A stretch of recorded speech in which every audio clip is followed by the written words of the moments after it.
Yung mga itong nasunugan guys nga akong video katong nag-duty ko sa munisipyo itong gabi.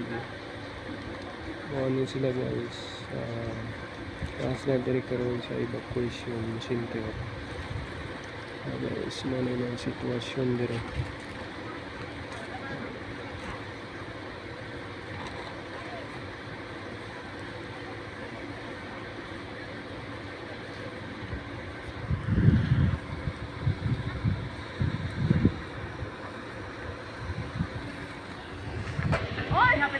Luoy sila kahimtang diri guys, morning sa